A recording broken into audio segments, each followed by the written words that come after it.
Assalamualaikum dan selamat sejahtera.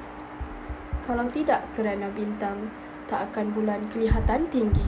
Kalau tidak kerana pidato, tak akan saya berada di sini. Datang bahtera dari Medan, singgah sebentar di lautan Kerai. Salam satu Malaysia saya hulurkan kepada warga pembuka tirai. Rukun negara memperkasakan jati diri. Kejadian 13 Mei yang menggegarkan negara menyebabkan goyahnya perpaduan negara. Lantas diperkenalkan rukun negara. Mari kita telusuri kekuatan rukun negara.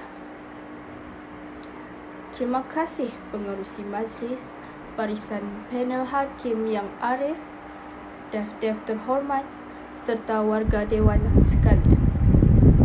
Assalamualaikum dan selamat sejahtera. Rukun negara memperkasa jati diri. Begitulah bunyi tajuk pidato saya pada hari ini.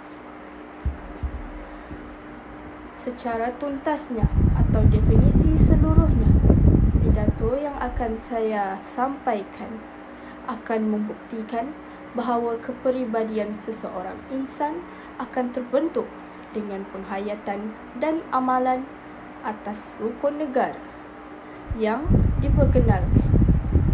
Warga Dewan Kebanggaan Negara tak beralihkan rupa berentakkan irama. Hujah saya yang pertama, kepercayaan kepada Tuhan. Semua agama menyeru umatnya melakukan kebaikan sesama manusia. Ini akan melahirkan sikap toleransi yang amat tinggi, yang juga merupakan satu ciri jati diri. Kerajaan Malaysia telah mengadakan pelbagai program keagamaan bagi membentuk jati diri insan yang cemerlang, gemilang dan terbilang, bukannya malang, melayang dan temberang. Kepercayaan kepada Tuhan Yang Esa akan menyedarkan umatnya bahawa setiap perlakuan ada batasnya, kerana ada hukuman dan balasannya. Sidang Dewan sekalian, kerana itulah negara kita banyak yang mengadakan acara keagamaan dan perayaan. Kita ada Hari Raya Tahun Baru Cina, Deepavali, Christmas, dan kita juga ada kongsi raya. Mengapa semua ini diadakan? Kerana kita percaya perayaan keagamaan ini dapat membentuk kerjasama sejati, perpaduan murni bagi membentuk jati diri rakyat negara ini. Jelas, prinsip rukun negara yang diperkenalkan iaitu kepercayaan kepada Tuhan dapat membentuk jati diri mampan. Sidang Dewan yang budiman, hujah saya yang kedua di bawah naungan kata kesetiaan kepada raja dan negara. Raja adalah pemerintah negara yang tertinggi. Kaitan kedua-duanya sangat rapat sekali. Sebagai rakyat menjadi tugas hakiki untuk mentaati raja dan negara.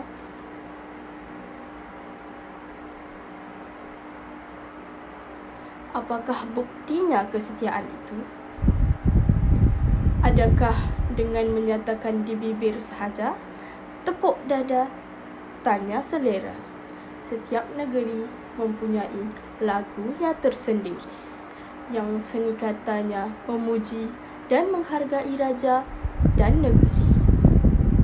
Lagu negeri wajib dinyanyikan setiap minggu sekali bagi menanam semangat jati diri terhadap raja dan negeri serta negara. Sebagai tanda setia rakyat kepada pemerintahnya, masih ingatkah lagi ketika lagu negaraku dipermain-mainkan oleh penuntut hantu?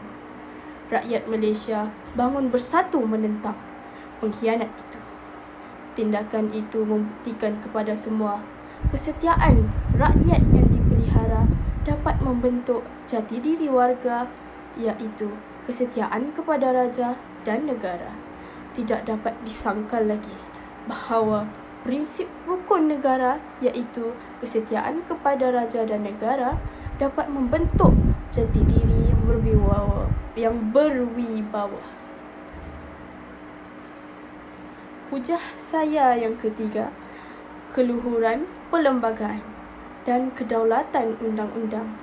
Negara kita yang berdaulat ini mempunyai perlembagaan tersendiri dan undang-undang yang mantap serta tepat, mampu menjadi aspirasi negara yang hebat bagi melahirkan masyarakat yang seimbang dan mempunyai jati diri yang cemerlang.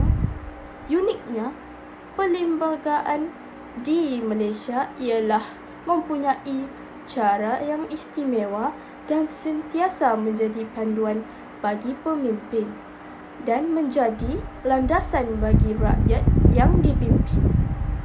Perlembagaan dan undang-undang inilah sentiasa dipelihara sebagai wadah untuk memastikan jati diri akan terselah dan masyarakat Malaysia lahirlah kepercayaan dan keyakinan yang tidak bercapah antara kaum-kaum agar tidak berpecah.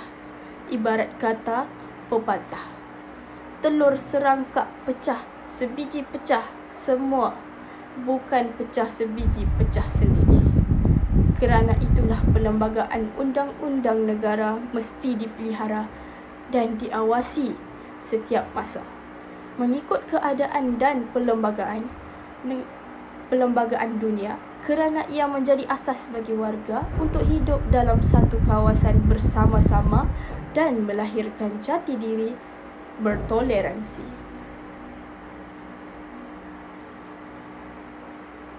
Hadirin dan hadirat, semoga sentiasa sihat. Hujah saya yang keempat, kesopanan dan kesusilaan. Kesopanan dan kesusilaan adalah perlakuan budi yang begitu tinggi dan haruslah diikuti oleh masyarakat di negara ini. Kesopanan dan kesusilaan dapat melahirkan jiwa rakyat yang mementingkan amalan budi dalam kehidupan seharian. Amalan budi ini juga dapat memperkuatkan jati diri insan walaupun hidup dalam kemodenan, kerana moden hanya sahaja tidak bererti jika budi pekerti mati. Kerana itulah kerajaan begitu hebat mengadakan pelbagai kempen kesopanan dan kesusilaan, seperti kempen budi bahasa dan hidup berjiran kepada rakyat, tempatan agar menjadi pegangan dan amalan dalam kehidupan. Dan akhirnya terbentuklah jati diri mampan. Pandangan pelancong asing adalah buktinya mereka menyatakan rakyat Malaysia begitu berbudi pekerti dan mesra.